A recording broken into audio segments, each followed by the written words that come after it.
Existem certos indivíduos que têm uma constituição fisiopsicológica tão doente que eles precisam da religião.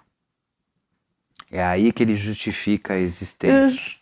Justifica nesse sentido. Justifica no sentido de não é tão ruim assim, então. Não, no sentido de porque ela pode fazer bem para algumas pessoas, nesse sentido. No sentido de que algumas pessoas precisam realmente de venenos.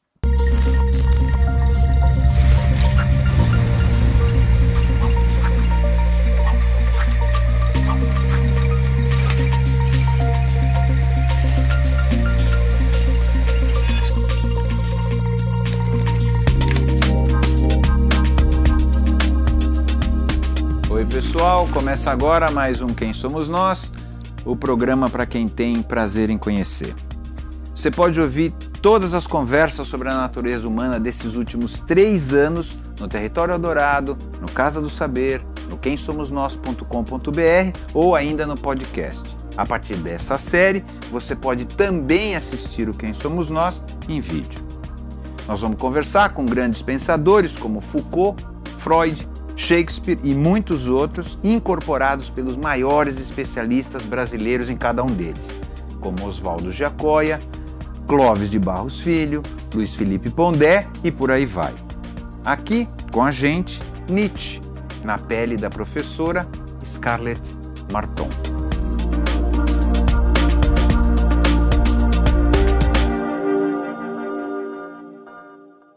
Quem foi Nietzsche?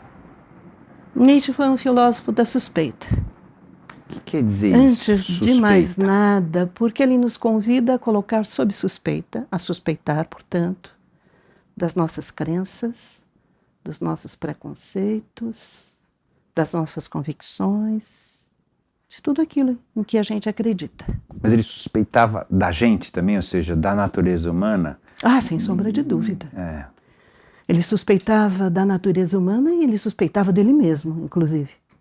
Porque a diferença de outros filósofos, que são filósofos dogmáticos, que chegam a verdades últimas e definitivas, Nietzsche tem um pensamento inteiramente experimental. Ele vai fazendo experiências com o seu pensar. Então, ele mesmo também tem de colocar sob suspeita, não é? O que ele pensa. O que ele pensa. A cada estado atingido, ele precisa desconfiar desse estado para prosseguir. O que faz sentido, né, no final, se a gente pensar como evolução de vida pessoal mesmo, né? Quer dizer, a gente consegue a cada momento da vida ter um pedaço de compreensão, né? Aquele pedaço não serve para depois, você precisa suspeitar desse pedaço, uma boa palavra essa, né? O livro que você fez sobre isso aqui na casa, inclusive, suspeitar disso para poder andar para frente. Agora, ao mesmo tempo, parece um pouco angustiado isso, não é? Não, é divertido.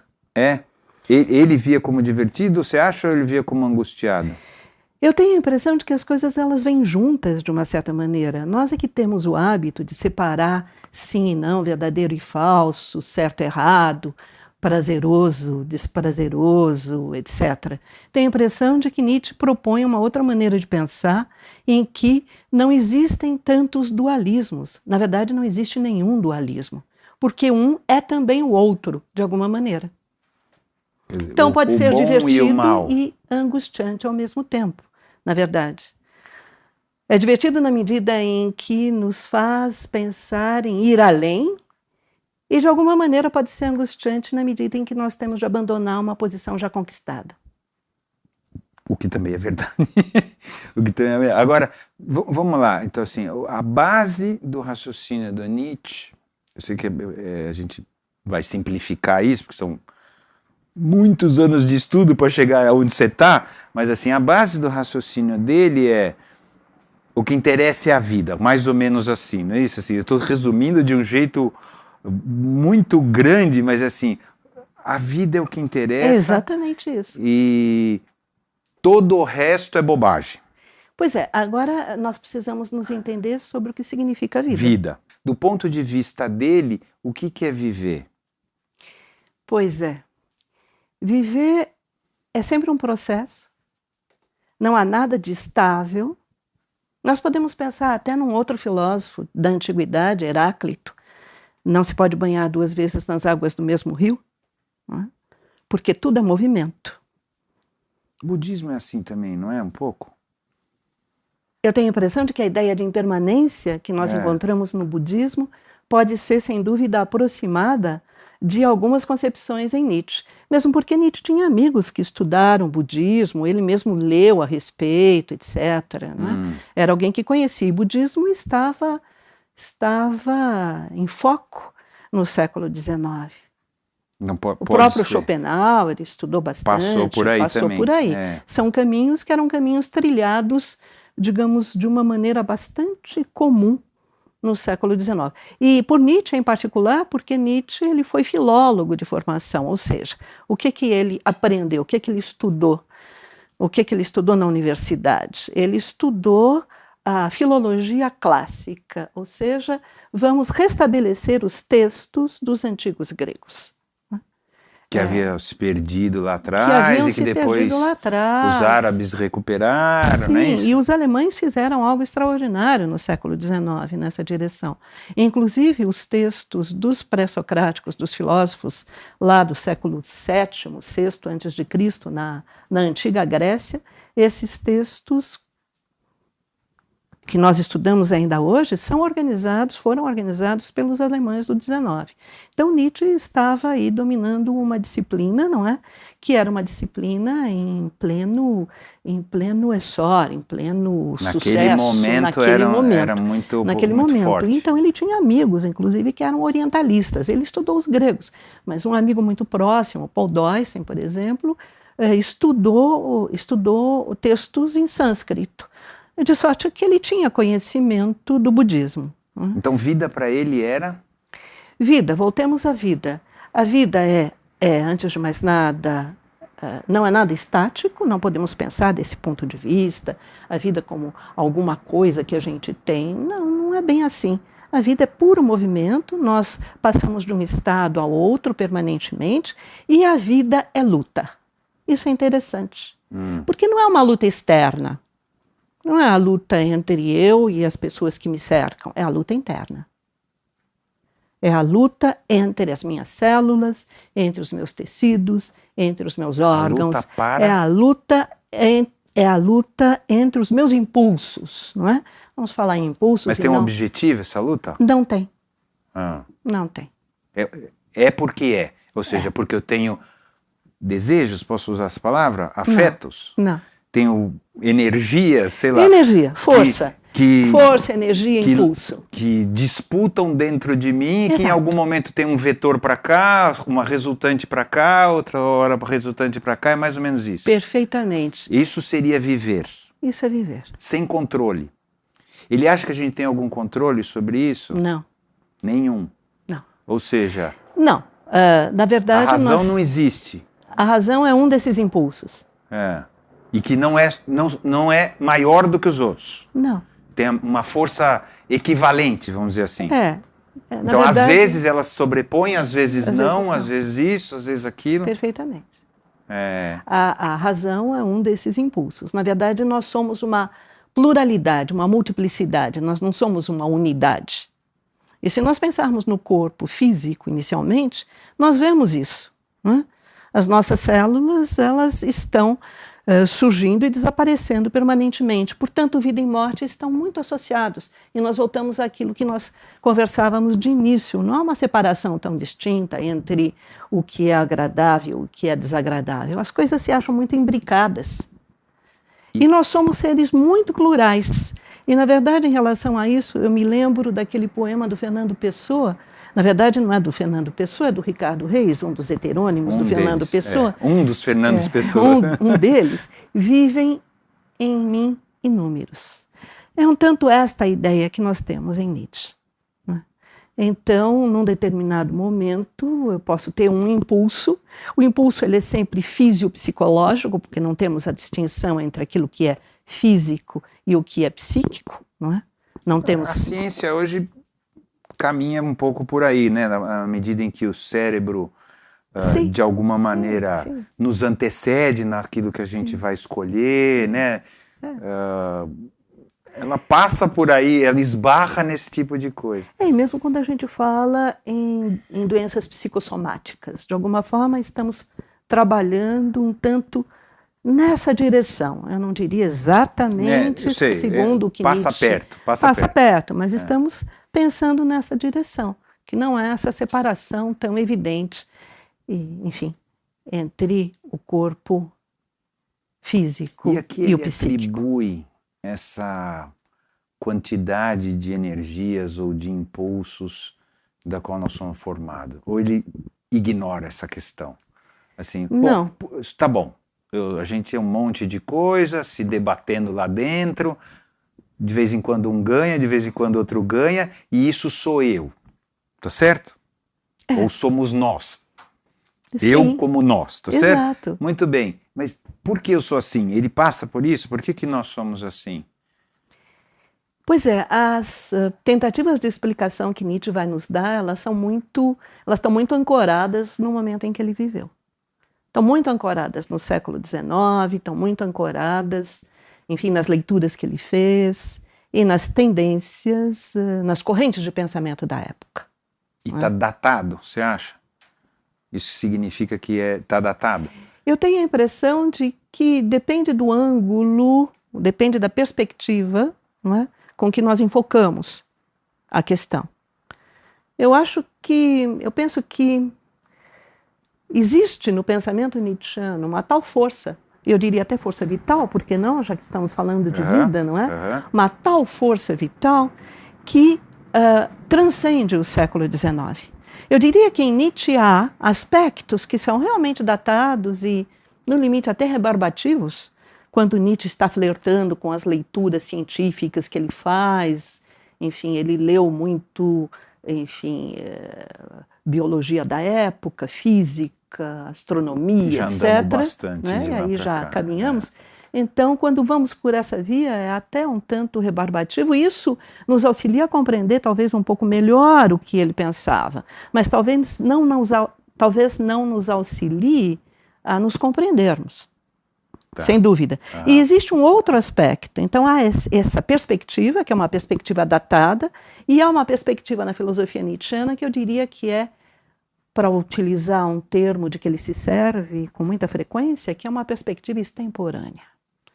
Essa perspectiva extemporânea é aquilo que, no meu entender, faz com que o pensamento de Nietzsche esteja ainda hoje no centro da discussão filosófica. Então, e aí, dessa perspectiva, qual que é a explicação dele da gente ser esse tumulto de energias? Dessa perspectiva mais extemporânea?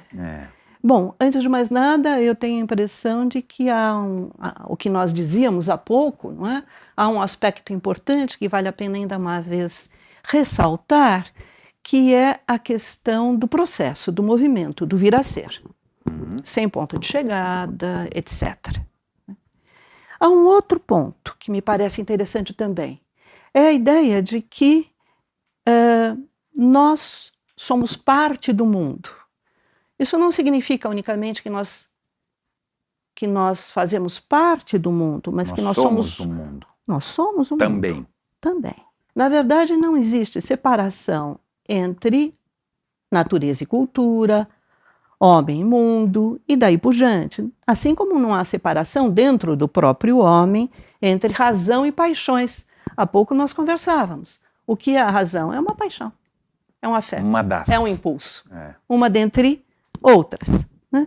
Bem, e o que é o mundo? O mundo é uma pluralidade de forças.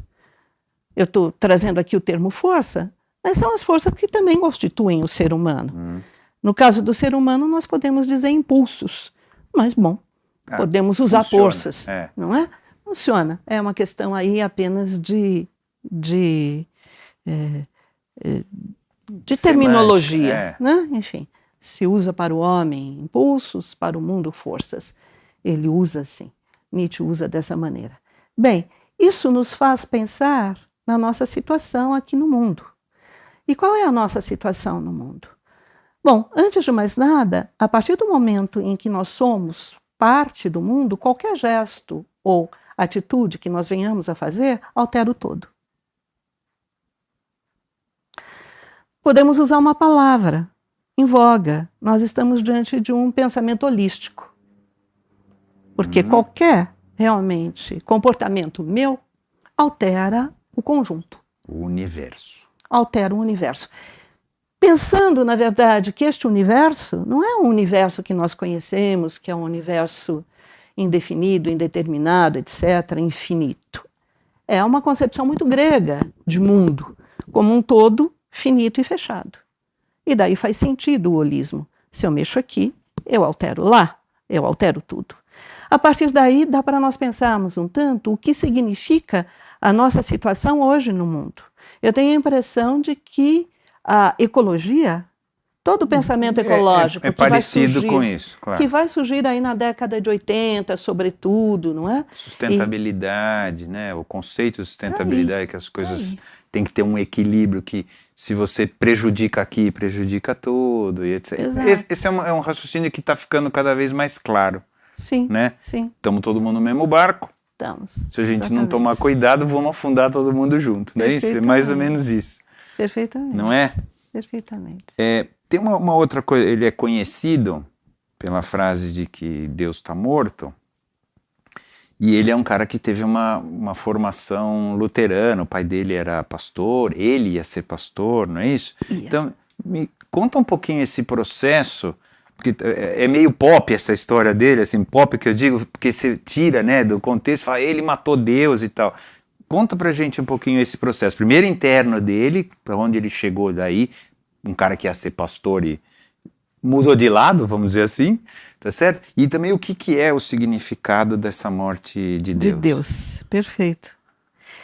Na verdade, Nietzsche vem de uma família luterana, tanto do lado do pai quanto do lado da mãe. O pai morre bastante jovem, aos 36 anos, e Nietzsche está destinado, evidentemente, a ser pastor como o pai. A partir daí, a viúva Nietzsche, a mãe, vai com os filhos, o próprio Friedrich, o nosso filósofo, e a irmã dele, a Elizabeth, se muda, etc., porque não tem condições de permanecer na paróquia em que viviam, se muda para uma outra cidade onde está radicada a família dela e Nietzsche vive ali, nesse meio. E Nietzsche vai estudar numa escola bastante renomada, com uma bolsa de estudos, a família não tinha lá muitos recursos. Diz que ele é ótimo aluno, é verdade? Excelente, muitíssimo bem comportado, muito bem comportado. Ao contrário de tudo o que aconteceu depois na vida dele, porque ele era mal comportado depois, não é isso? Eu tenho a impressão de que ele era bem comportado e mal comportado depois. Ele era mal comportado do ponto de vista das ideias, do ponto de vista dos escritos. Atirar em tudo que existia, né? Assim, com uma metralhadora giratória, na verdade, não é? A ponto de escrever num determinado momento, eu não sou um homem, eu sou dinamite. Né? E, por outro lado, os relatos que nós temos dos amigos, das pessoas que conviveram com ele, etc., são relatos de um homem extremamente cordial, muitíssimo polido, etc. Né? Que é interessante. É muitíssimo interessante. Temos aí impulsos. Não é? Então vamos voltar. Ele é um cara lá, o bom aluno. Bom aluno. Excelente aluno, bem comportado, religioso, né? Podemos chamar assim, pelo menos até essa época. Sim, eu acho que de uma certa maneira, mas religioso também, muito a partir da leitura dos livros, sobretudo a partir da leitura dos livros, do que a partir de uma atitude devocional. Não sei se eu me explico aqui. Eu não entendi. É religioso no seguinte sentido. Claro, é alguém que conhece muito bem os evangelhos, que estuda nessa direção. Mesmo mas ele não era um devoto? Não. Eu tenho a impressão de que não. Então ele não era, ele seria pastor porque tinha que ser, que era o momento da época. Eu acho que a partir de um determinado momento. Aí depois ele... Tem a crise da adolescência, né? Isso vai se indo. dando aí, ele entra com 12 anos na Schulpforta, nessa escola renomada, a partir daí entra em contato com toda a cultura humanista, né? Aprende latim, grego, etc. e tal, a literatura, a história e tudo aquilo que se possa imaginar. E vai abandonando a parte mística, vamos dizer assim. Devocional. Devocional. Devocional, né? Devocional, sim. Porque eu acho que nem a família não era mística, exatamente. Era uma família, enfim, ali ligada ao luteranismo. Mas daí a matar Deus... Levou um certo tempo. Ele teve de fazer alguns, enfim, teve de tomar, segundo ele mesmo diz, não é? Por vezes, alguns percursos, teve de fazer alguns percursos equivocados para chegar lá. O que significa isso? Isso significa o seguinte, que ele foi estudar filologia, como nós dizíamos, não é? Então ele foi fazer um estudo sobre os textos gregos, dos antigos gregos, ok? Que não era exatamente o que ele queria fazer. Ele gostava muito de música, de poesia, ele não sabia muito bem para onde ir. Era para pagar a conta, é isso que ele fazia isso? Assim, ele precisava emprego. escolher alguma coisa. E ele escolheu a filologia. Porque, enfim, como nós dissemos também há pouco, conversamos há pouco, a filologia era algo que estava muito em voga naquele momento e tudo mais. Muito bem, foi um excelente aluno, a tal ponto que aos 25 anos, o professor que o formou, Ritschl, o indicou para uma cátedra na Universidade da Basileia. E ele se mudou para a Suíça. E ficou 10 anos na Suíça. Mas já, de uma certa maneira, esses traços de irreverência começaram a se mostrar. Ele foi abandonando a filologia. Através da leitura dos filósofos gregos antigos, ele chegou à filosofia, porque eram filósofos gregos, não é? Antigos. Ele chegou à reflexão filosófica e, já de uma maneira um tanto irreverente, sim, se assumiu como filósofo. Ele deixou textos de filologia quando ele era estudante. Várias coisas ele publicou naquela época, dado o brilhantismo, não é? Deste discípulo de um eminente filólogo alemão, de um eminente helenista alemão. E depois ele abandonou a filologia e foi se embrenhando na reflexão filosófica. A vida é Foram uma os questão... gregos que mataram Deus para ele, então? Nesse sentido, os pré-socráticos, né? Que mataram esse raciocínio dele de Deus, da necessidade do raciocínio de Deus. Podemos pensar nessa direção, sem dúvida. E daí nós lembramos até de uma frase de um dos primeiros gregos, Tales de Mileto, do século VII, antes de Cristo, que diz: tudo está cheio de deuses. Então, é o paganismo que vai atrair Nietzsche de uma certa maneira, enfim, e a partir daí, a partir da sua própria reflexão, ele é levado à ideia de que Deus está morto. E aqui é muito importante nós falarmos a esse respeito, porque esta ideia ela vai surgir, vejamos, Nietzsche nasce em 1844. Em 1869, com 25 anos, ele está na Universidade da Basileia dando aula. Professor. Em 1878, 10 anos depois de professor na Universidade da Basileia, devido a vários problemas de saúde, podemos voltar a esse ponto num outro momento, Nietzsche entrega sua carta de demissão, abraça uma vida errante. Muito bem. Em 81, 82, vem a ideia de que Deus está morto. Pela primeira vez num livro intitulado A Gaia Ciência. E depois ele retoma esta ideia em Assim Falava Zaratustra e daí por diante. E o que significa isto? Bem, antes de mais nada, Nietzsche está lá, continua flertando com os gregos, sem sombra de dúvida. Por quê? Porque no entender dele, com Sócrates e depois ainda de forma mais veemente com Platão, nós temos uma duplicação de mundos. Nós temos este mundo em que nos encontramos aqui e agora em um outro. Inventado, o mundo ideal, né? O mundo inventado ideal, nesse sentido. O mundo das ideias. Temos este aqui que a gente é obrigado a viver e um que seria maravilhoso, não é isso? Exatamente. Isto aparece com a filosofia platônica, não é? Este mundo, o mundo sensível, e o outro mundo, o mundo das ideias. E no entender de Nietzsche, o cristianismo é um platonismo para o povo. Ou seja, o cristianismo vem, na verdade, isso, tá certo? Divulgar, disseminar essa ideia de dois mundos. Um ruim e o outro bom. Exatamente. Um que é um vale de lágrimas e o outro que é a beatitude celeste. Se a gente aguentar bem aqui e for bonzinho, a gente vai para o outro, não é isso? E o que Nietzsche diz? Bem, mais uma separação intolerável. Não há dois mundos, só existe um, que é esse em que nós encontramos aqui e agora. Não há duas vidas, só existe uma, que é essa que nós estamos vivendo aqui e agora. Muito bem, se assim for, isso significa que eu não preciso de nenhum Deus. Mas Nietzsche não diz Deus não existe. Isso é curioso, ele diz Deus está morto. Então, ele não era ateu. Para ele, a questão do ateísmo... Ou ele ficou em cima do muro, porque ele não quis se indispor, e tarará, e falou, não, deixa assim. Ele fala uma coisa, mas fica no muro. Não, Nietzsche... Porque é engraçado, porque ele defende a religião de alguma maneira. Ele ataca e defende, não é isso? Uhum. Ele fala, ela faz bem também. Uhum. Ou compreendi errado.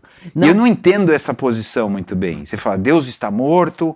A igreja é uma porcaria porque no final das contas ela vende uma ilusão, né? Vê se eu estou resumindo bem o que ele fala. Perfeitamente. E ao mesmo tempo ele fala, não, mas sabe o que é? Não é tão ruim.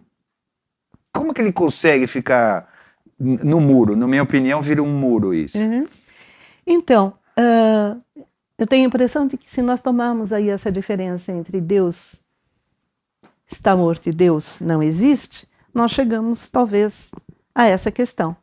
Porque dizer Deus está morto, isso significa que este Deus que é sumamente bom não precisa mais existir, porque o valor bom não está lá, nós que criamos. O bem não está associado a um outro mundo, a uma divindade. O bem está aqui. O bem está aqui, nós aqui, as coisas estão aqui. Nós é que fizemos. Aquilo ali é uma imaginação. Aquilo é totalmente nesse ilusório. Sentido que ele fala. Mas daí por que ele salva a religião? Sim.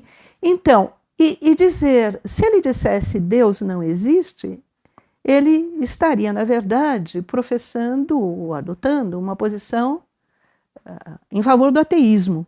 E no entender dele, o ateísmo é uma questão de foro íntimo. Eu acredito, não acredito, isso não tem a menor importância. É indiferente para ele. É indiferente, porque o que importa são os valores, não é? Bem, mal, etc., que orientam a nossa conduta. Isso é humano. Isso é humano. É nesse sentido que ele coloca. Sentido. E no que diz respeito à religião, nós podemos pensar talvez da mesma maneira. Os valores associados ao cristianismo, à religião cristã, são valores que contribuem para a enfermidade, o declínio, a decadência do homem. Né?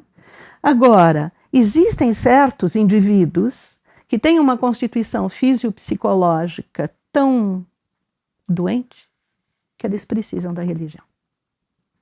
É aí que ele justifica a existência. Justifica nesse sentido. Justifica no sentido de não é tão ruim assim, então. Não, no sentido de porque ela pode fazer bem para algumas pessoas, nesse sentido. No sentido de que algumas pessoas precisam realmente de venenos. Então, fazer bem... Não, fazer bem, entendi. Nessa direção. Se encaixar com determinadas necessidades de algumas pessoas. Agora, vamos voltar. Por que ele acha que o cristianismo é tão ruim? Por que ele acha uma doença tão maligna?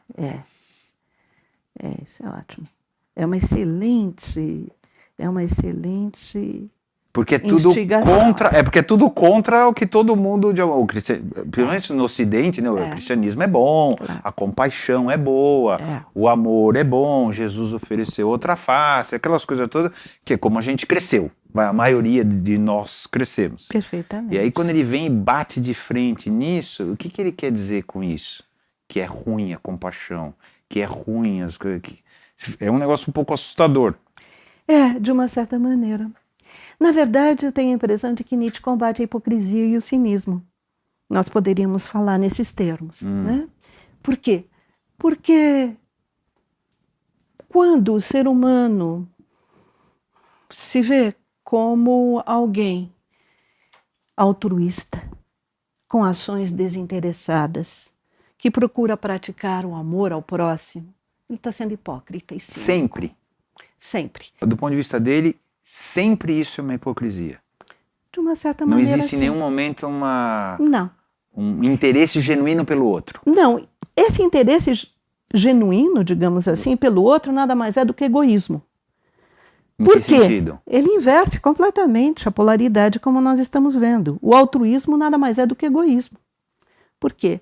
Se o ser humano se põe numa tal posição em que ele procura prestar serviço ao outro, cuidar do outro, é porque ele tem algum interesse aí. Por exemplo, em ser amado. Por exemplo, em dominar o outro. E daí por diante. Então não há ação altruísta. Não há ação desinteressada. É sempre do meu ponto de vista, Sempre. da minha vantagem. É isso. Do meu ponto de Qualquer vista. coisa que eu faça é a favor de mim, vamos dizer assim. É porque isso? necessariamente eu não posso ter outra perspectiva. Eu não posso sair de mim mesma. Amor nem pensar. Amor é isto. É desejo de posse. Antes de mais nada, é desejo de posse, amor. É querer me apropriar do outro e dominar o outro. Então essa ideia também, então nós vamos ter problema com ele, porque o amor pela humanidade, então, que não é o amor holístico, vamos dizer assim, não vamos chegar nunca. Não é isso? Porque necessita esse tipo de, sei lá, desprendimento, não é? Sim. Que não vamos ter. Segundo ele mesmo, a gente não teria. Não, mas é que, na verdade, nós não precisamos do amor para isso. Porque, necessariamente, se nós pensarmos num todo fechado, hein? Num todo fechado. Porque, sem determinado, aí a lógica tem de ser outra, necessariamente. Mas vamos falar da Terra. Se nós pensarmos da Terra, né? No nosso planeta, na nossa casa, necessariamente, qualquer gesto, comportamento meu altera o todo, não importa que eu ame ou odeie o planeta. Mas se a gente quer manter o planeta vivendo, eu vou ter que amar o planeta, não é? Bem, se a gente quiser que ele funcione, todo mundo de alguma maneira... Pode ser que de alguma maneira a gente tem que cair para o lado da preservação, cair para o lado... Estou chamando de amor, mas assim... Sim. Né? Sim. Uma certa justiça, são conceitos, não estou dizendo que são cristãos, mas que nascem desse sentimento não egoísta. A partir do momento em que eu sou o mundo... Então é para mim. É nesse sentido. Então já eu é egoísta outra vez, não é? Nós caímos outra vez. Seria me defender. Nós caímos outra vez na mesma lógica, na mesma maneira de pensar. Eu vejo com muita dificuldade a possibilidade de cristianizar Nietzsche. Só voltando, que é muito importante. Assim, amor, compaixão, oferecer a outra face, ou seja, né, de alguma maneira não reagir a uma agressão, tudo isso no final, do ponto de vista dele, é uma maquiagem, uma hipocrisia para um desejo ou uma necessidade interna minha egoísta.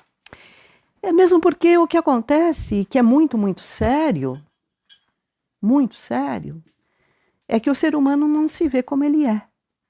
O ser humano se idealiza. Ao dizer eu sou capaz de amar o próximo, de sentir compaixão, etc., eu perco de vista o meu lado animal. E é muito curioso, porque em Nietzsche, o que Nietzsche vai fazer? Nietzsche vai, de uma certa maneira, naturalizar o ser humano. Trazer de volta o ser humano para a natureza. Então, desse ponto de vista, todo tipo de idealização, de ideal, etc., não passa de uma farsa. Então, do ponto de vista dele, Platão foi um mal horroroso. É isso? Foi. Sim. Ele foi um desvio na nossa capacidade de autoconhecimento, é isso? E já Sócrates, né? Antes, já né? O próprio Mas é que o Platão foi o que, de alguma maneira, difundiu mais e tal, tudo isso. Então ele acha que esses caras, os dois, desviaram a gente do nosso caminho, é isso? Pois é, eles conseguiram, na verdade, tornar a humanidade doente. Mas tinha alguma coisa na humanidade que aceitou isso com muita facilidade, talvez seja essa palavra. Por que a gente aceitou isso tanto? O Império Romano que forçou, eu não sei exatamente. Assim, mas a pergunta é, eles ganharam o jogo, tá certo? Por hora. Eu sei, é cumprido, o jogo não acabou. Mas assim, não acabou. Eu sei que o jogo não acabou. Mas nos últimos milênios, vamos dizer assim, eles estão ganhando. Tá certo? Estão. O que tem em nós que faz com que eles estejam ganhando? Entende o que estou falando? Eu entendo. Porque está fácil. É que nós estávamos conversando ali sobre os impulsos, não é? E nós estávamos dizendo que os impulsos, eles são fisiopsicológicos. Né?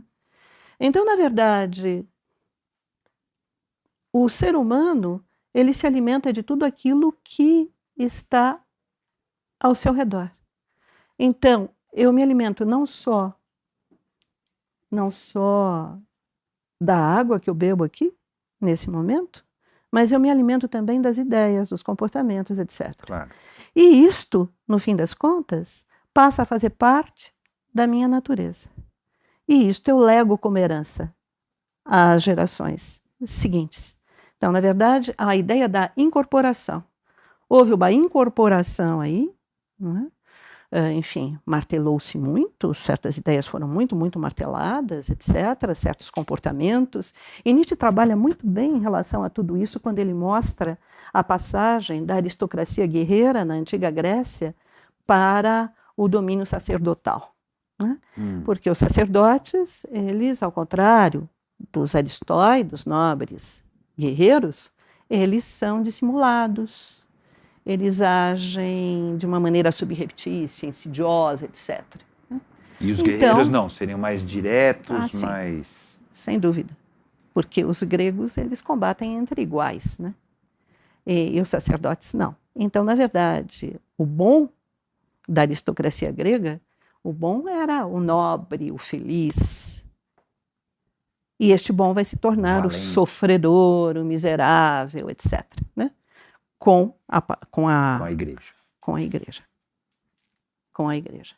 Com o predomínio da classe sacerdotal.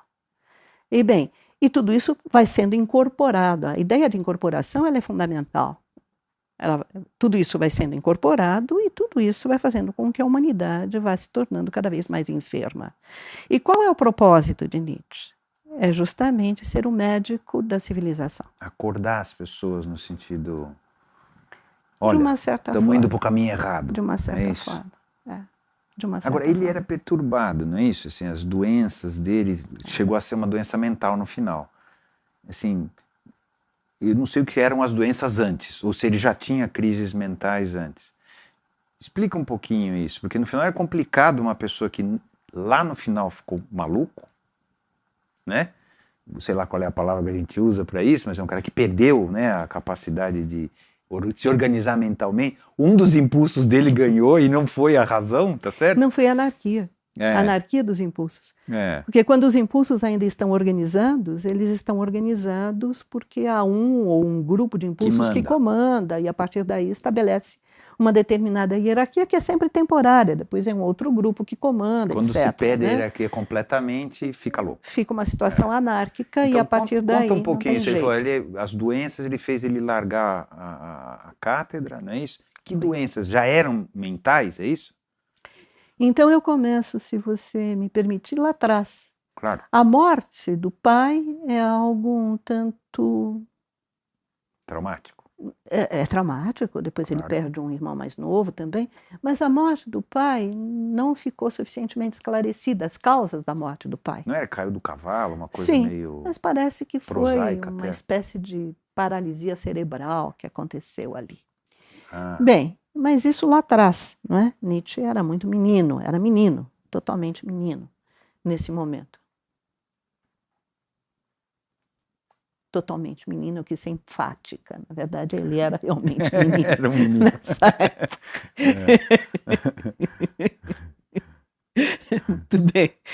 E o que acontece? Acontece que ele sempre teve um problema no sistema digestivo. Quando jovem, ele já começa, de alguma maneira, a procurar regimes alimentares que lhe sejam propícios, favoráveis. Mas era o quê? Ele tinha disenteria, isso? Tinha Isso, disenteria, vômito e tal.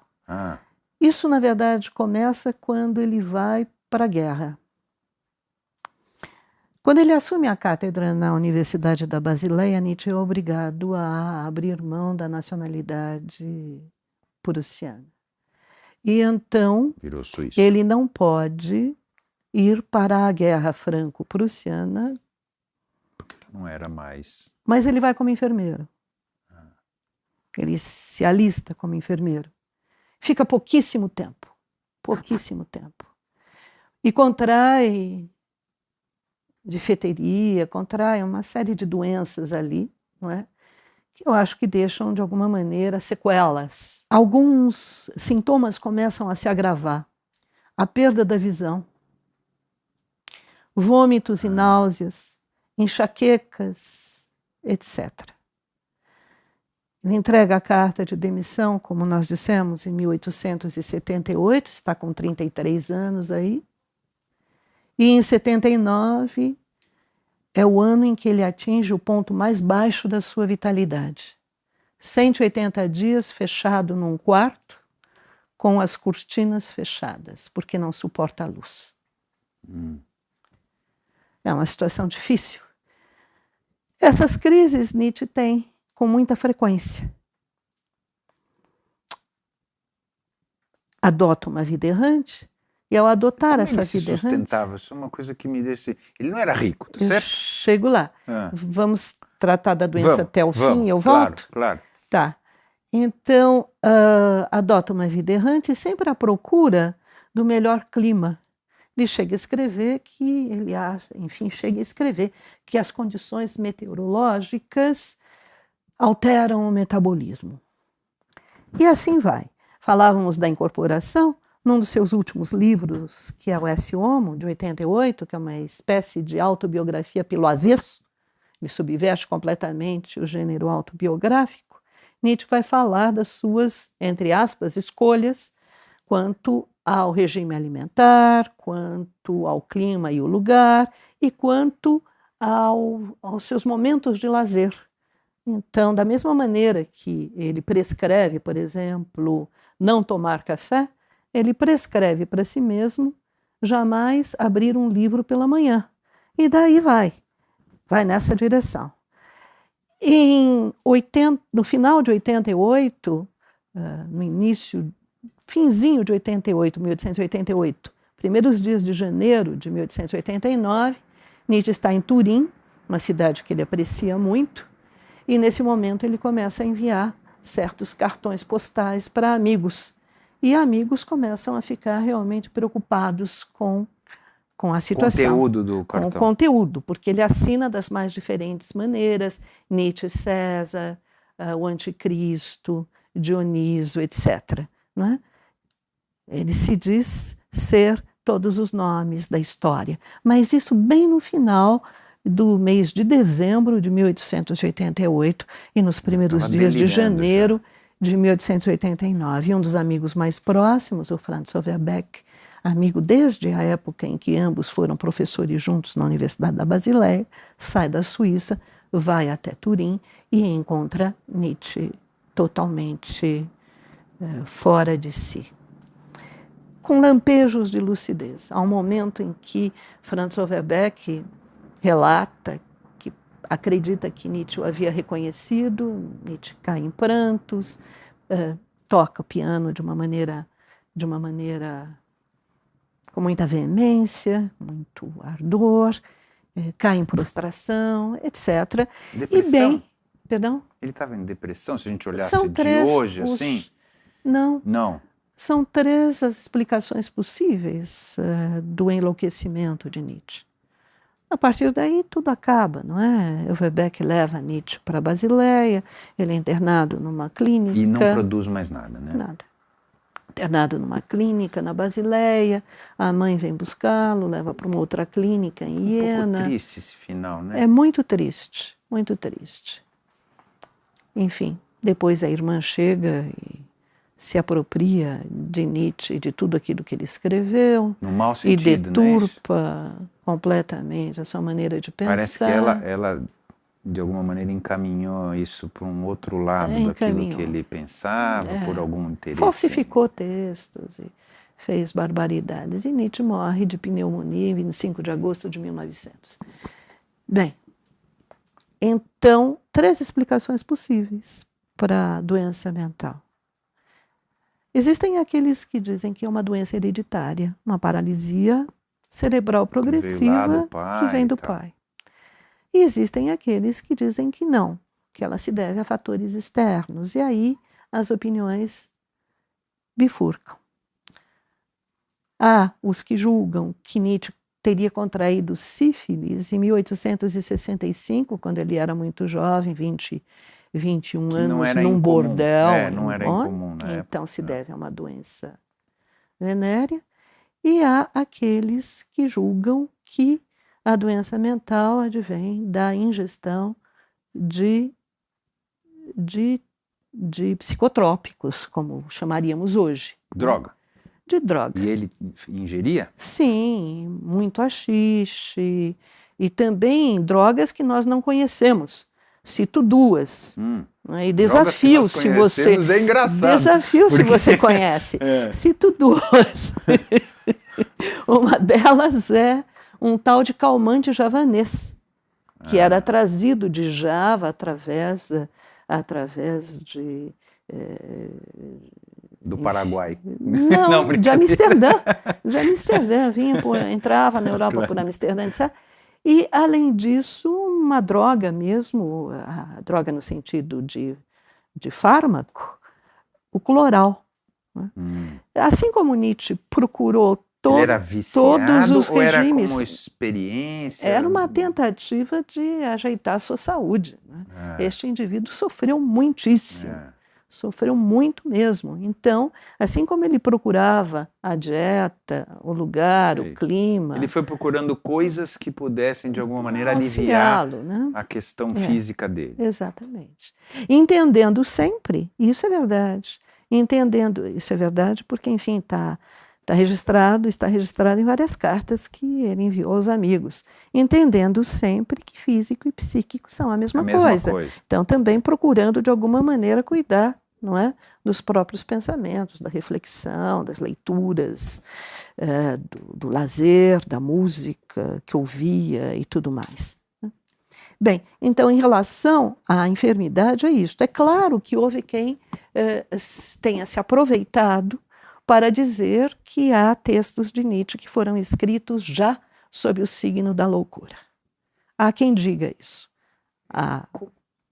Como, por exemplo... Como não saber isso? Quer dizer, como saber e como negar também? Porque, de alguma maneira, é difícil que não tenha alguma relação em algum momento. Pois não é isso?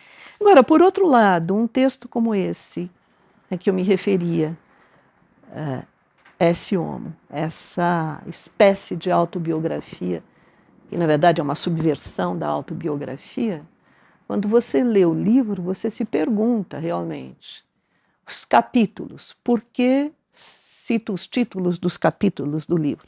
O título do próprio livro já é inquietante, Esse Homo, a frase de Pilatos ao Jesus ali, né? Eis o homem, Eis o homem. Bem, os títulos dos capítulos, por que sou tão sábio, por que sou tão esperto, porque escrevo livros tão bons. Porque sou tão pretensioso. Porque sou um destino.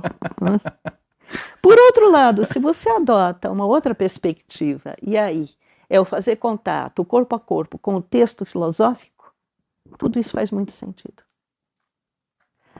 Então... Ele era pretensioso? Era o que... Não. Tudo isso faz muito sentido no contexto... Enfim, tudo isso faz muito sentido tendo em vista o projeto filosófico de Nietzsche, aquilo que ele queria efetivamente realizar. Eu queria voltar na história como é que ele sustentou, uma curiosidade besta, mas assim, o cara é pobre, certo? Era um professor universitário, acho que naquela época também ganhava mal como ganha hoje, tá certo? Aí o cara larga tudo, passa 10 anos viajando pela Europa, procurando um lugar bacana. Como ele sustentou? Teve alguém que bancou ele, é isso? Quando Nietzsche entregou a carta de demissão, a Universidade da Basileia e a comunidade da Basileia também, graças aos esforços de amigos dele, Overbeck e tal, pelos serviços todos prestados, deu a ele uma pensão vitalícia. Ele se aposentou. Ele se aposentou. Assim. Ele se aposentou depois de ter trabalhado apenas 10 anos. Ele se aposentou. Mas é verdade que era muito pouco o que ele ganhava. Igual hoje. Como hoje. De sorte que esses 10... Enfim, daí ele passou mais 10 anos viajando pela Europa. E livro não devia dar dinheiro também naquela época, tá certo? Não dava. Ele teve até de custear custear a tiragem de 40 exemplares da quarta parte de Assim Falava Zaratustra, porque o editor não quis mais publicar os livros dele, porque não vendia. Depois passou a vender um pouco mais para adiante, mas naquele momento, em 85, ele que custeou. Os amigos ajudavam. Ele ficava em pensões baratas, muitíssimo baratas, carregava uma mala de livros de um lado para o outro, às vezes deixava todos os seus pertences na estação de trem, levando apenas no bolso a chave do locker. Como se diz locker? É o armário que ficava na estação de trem, onde ele guardava as coisas lá e... Esta é a vida de Nietzsche. Vida simples, vamos dizer assim. Muitíssimo, e na verdade também se hospedava na casa de amigos. Quando ia a Veneza, ficava muito na casa do Peter Gast. Quando ia para Basileia, ficava na casa de Overbeck, e daí por diante. Tá, então ele foi levando uma vida bem difícil, vai também do ponto de vista financeiro. Muito. Ele foi empobrecendo de vários pontos de vista ao longo dos anos. Foi empobrecendo materialmente, foi empobrecendo, eu diria, até talvez afetivamente, na medida em que é uma vida muito solitária. Ele não teve amores? Lu Salomé. Lu Salomé foi o grande amor da vida de Nietzsche. E? Foi a mulher com quem ele de fato se envolveu. E o que aconteceu? Ela largou? Nada, não aconteceu nada, na verdade. Não aconteceu coisa alguma. Isso é horroroso, não acontecer coisa alguma. A partir de um determinado momento, Nietzsche decide se casar. E ele conta também com o auxílio de amigos, né, que apresentam jovens, ou que fazem a intermediação, por intermédio desses amigos. Nietzsche formula os seus pedidos de casamento, que são sempre recusados. Ele não era tão feio assim? Não. Tinha o bigodão lá muito e tal, tímido, não sei o quê, mas, muito recolhido, introspectivo. Rejeitado. É difícil. Ele tem...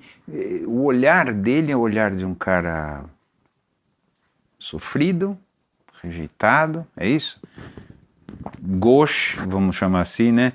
Gauche na vida, nesse sentido de estar completamente deslocado, é isso?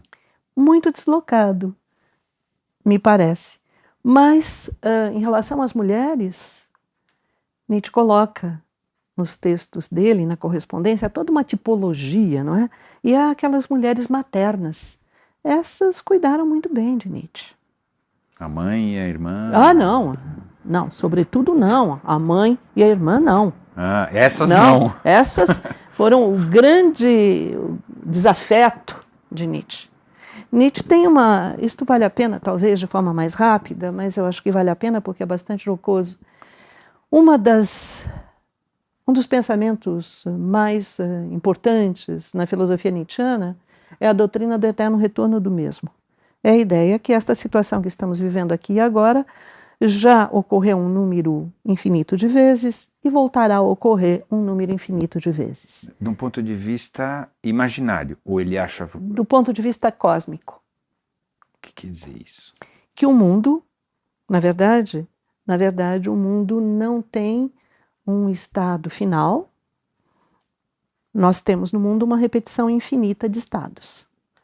Como tudo é movimento, a cada estado atingido se segue um outro, e daí por diante. Mas ele poderia não se repetir, tá certo? Mas ele tem de se repetir porque ele é finito e fechado. Ele sendo finito e fechado, e ele sendo constituído por um número finito de forças, essas forças elas geram diferentes combinações. Mas o tempo é eterno. No tempo, elas vão, então, de alguma maneira, elas vão se combinar de uma maneira parecida com o que já... Igual, exatamente igual. Exatamente igual, porque é o eterno retorno do mesmo.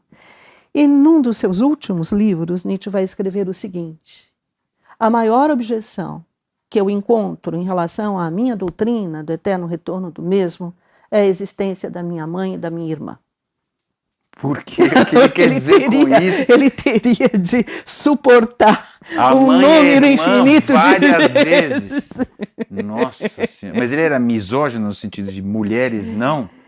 Ele tem Assim, boas relações, na verdade, com a... porque é difícil. Se você odeia sua mãe, odeia sua irmã, gostar de mulher fica mais difícil. É porque certo? a mãe e a irmã, em particular a irmã se interpôs na relação de Nietzsche com Lu Salomé, e daí eu volto aos amores de Nietzsche. Né? Se interpôs e estragou essa relação bastante. Né? A Lu Salomé e Nietzsche se encontram em Roma, numa manhã de abril de 1882. Né? Bem, ele está com 36 anos, ela 19, é uma jovem russa que está viajando pela Europa com a mãe. E através de amigos também, de uma amiga muito próxima de Nietzsche, não é? Eles acabam se conhecendo. E a partir daí, Nietzsche julga que encontrou uma alma irmã. Ele acredita nisso? Uma alma irmã. Ele usa essa expressão. Uma alma irmã, porque naquele momento, não é? Na verdade, eu tenho a impressão de que há uma sintonia muito grande na forma de pensar entre Nietzsche e Lu Salomé. E claro que Nietzsche também vai formular o seu pedido de casamento, que será recusado.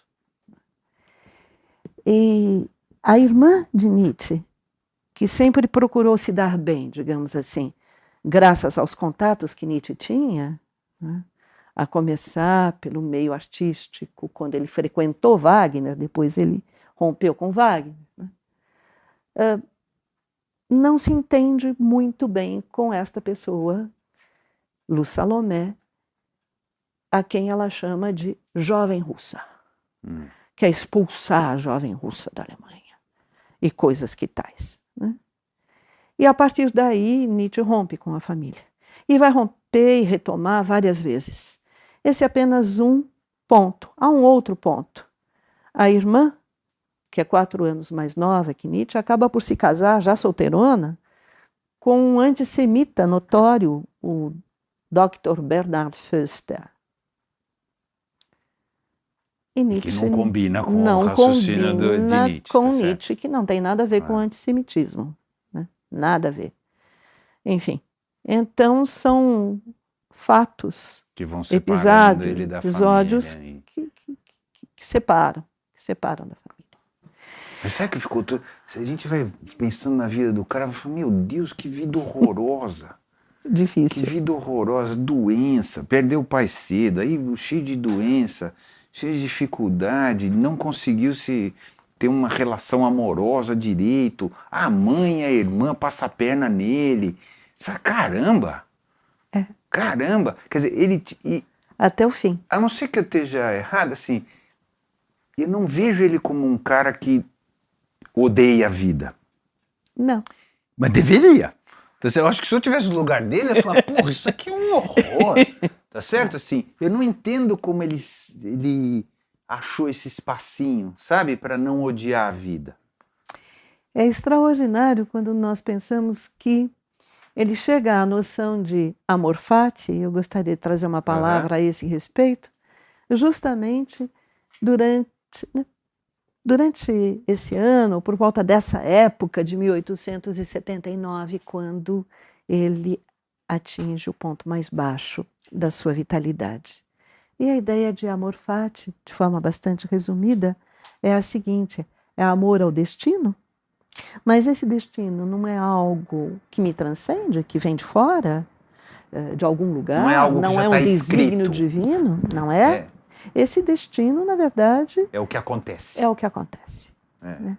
Então, pouco importa o que a vida me traga, se ela me trouxer o que há de mais exuberante e alegre, eu devo amá-lo, assim como eu devo amar o que ela me trouxer de mais terrível e tenebroso. Um pouco estoico, sim. De uma certa forma. De uma certa forma. E esta é a ideia do amor fati. Eu E acho quando bacana Nietzsche... falar, mas é duro se fazer isso, né? Não sei se ele fez isso, né? Não sei se ele fez isso, mas assim, É é muito duro você ser isso. complicado. E Ah, voltando à Luz Salomé, mais uma palavrinha apenas. Quando Nietzsche encontra a Luz Salomé, essas ideias estão já no seu espírito. E Luz Salomé escreve um poema, que é o Hino à Vida. E eu já me permito falar deste poema. Este hino à vida, há uma passagem, é tomar a vida como um amigo, na verdade, essa é a relação com a vida. E há uma passagem lá em que Lu escreve: se a vida não puder me trazer a felicidade, que ela me traga o tormento. Eu a amo mesmo assim. eu não. Isso é extremamente ousado. Então, Eu por essa entendo. razão, Nietzsche vai musicar o poema escrito por Luz Salomé em agosto de 1882. Se conheceram aí em abril de 82 e era durante esses meses que tiveram uma proximidade maior, uma proximidade como amigos, amigos mais próximos, né? Foi este o momento. Enfim, então por isso que eu falei nessa sintonia de pensamento com Luz Salomé. Né? Então, no mesmo momento em que ele está trazendo, elaborando a noção de amor fati, Lu escreve esse Tá num poema. espírito parecido e junta. Eu queria, num exercício de imaginação, que a gente tentasse trazê-lo ainda lúcido, não depois, não no finalzinho, a hoje, né, ao mundo que a gente vive hoje. Não é tão diferente do mundo que ele viveu, mas é diferente. Tá certo? A gente está com várias crises, várias guerras, vários desentendimentos, com um grau de radicalizações, e acho que um mundo menos esperançoso do que o que ele, ali existia uma ideia de que a gente estava caminhando para algum lugar, não ele não tinha isso, mas o mundo tinha, né? Parecia que a gente estava caminhando para algum lugar, as pessoas falavam que a gente estava caminhando e tal, um monte de coisa assim. Como você acha que ele estaria colocado hoje, de novo, sem nenhum compromisso especial, um exercício de imaginação pura, nos olhando o Brasil que a gente está hoje, olhando o mundo que a gente está hoje, a humanidade como está hoje, né, as nossas relações. Como você acha que ele olharia isso? Na verdade, eu tenho a impressão de que Nietzsche, ele tinha, assim, uma proposta muito afirmativa, um projeto filosófico muito positivo, que consistia na transvaloração de todos os valores. Eu começo por aí para chegar lá. Transvaloração de todos os valores. O que significa isso? No entender de Nietzsche, nós já conversamos bastante aqui sobre a religião cristã, o platonismo, a duplicação de mundos. No entender de Nietzsche, não dá certo este bem que está lá no outro mundo.